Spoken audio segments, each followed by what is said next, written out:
Hello everyone. So today I'm going to be talking about an event that occurred a few months ago in Falls Lake, which is in North Carolina.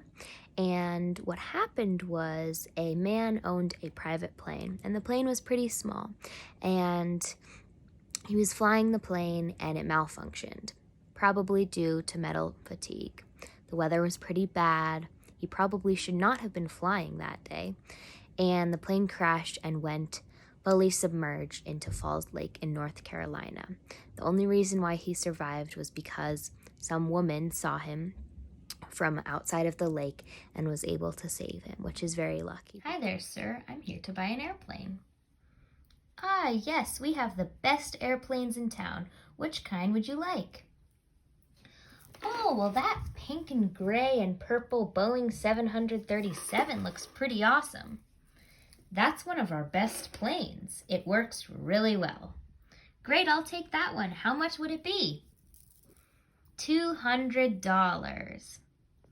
Okay. Later that day, the man who bought the Boeing 737 airplane took it for a little spin.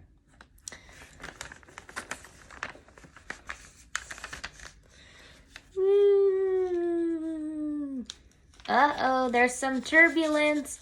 Uh-oh, the weather's not looking good. Uh-oh, what do I do? Bam! Into Falls Lake, the man crashes. Luckily, a kind woman from outside of the lake sees the man. Sir, are you okay? She jumps in and saves him. He's gasping for air. Oh my goodness, you saved my life. What happened? My plane, it just stopped working and it fell and I didn't know what to do and it was out of control. Oh my goodness, that is horrible. I'm so glad that you're okay. Me too. And then they hug because she saved his life, but the plane is not savable. Now that we've seen the demo, I'm going to talk about who is at fault for this damage. I believe that the owner of the plane is the person at fault.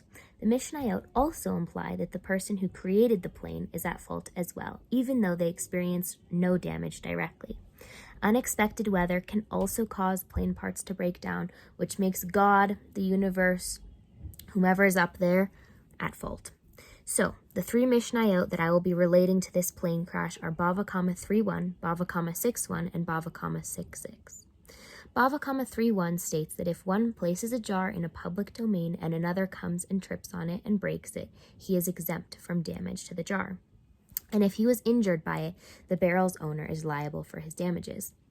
This connects to the plane crash because it says that the owner is liable for damage. This means the person who made the jar or the plane is not.